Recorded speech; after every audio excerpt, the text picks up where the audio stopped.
როდესაც სიგარეტზე ვსაუბრობთ, აბსოლუტურად დიდ უმრავლესობას მსმენელებისა აღმოჩნდება, რომ ყავს მეზობელი, რომელიც არის 92 წლის, რომელიც მთელი ცხოვრება ეწევა და არანაირი პრობლემა სასუნთქის სისტემის მას არ აქვს და ბიძინამეს აღნიშნა, ეგრეთ წოდებული გეთომიკები არის ძალიან აქტუალური დღეს. ანუ გენეტიკური წინასწარ განწყობის თავსებადობა იმ გარემო პირობებთან და რისკ ფაქტორებთან, სადაც ადამიანი ცხოვრობს. ყველა ადამიანს ერთნაირი გენეტიკური წინასწარ განწყობა არ აქვს. შეიძლება კონკრეტული გენები აღმოჩენილი ჯერ არ არის, რომელიც პასუხისმგებელია ფილტვის სიმსივნეზე, ფილტვის ქრონიკულ ობსტრუქციულ დაავადებაზე და ასე შემდეგ, მაგრამ ჩვენ ყველას გვაქვს გენეტიკური წინასწარ განწყობა.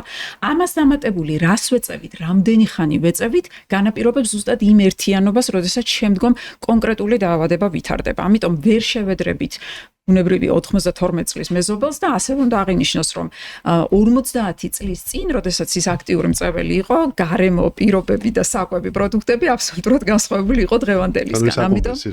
ამიტომ კი ბატონო, არ შეიძლება ასე ვთქვათ ამასთან გათანაბრება და მნიშვნელოვანია, რომ რისკ ფაქტორები შევამციროთ, რა თქმა უნდა.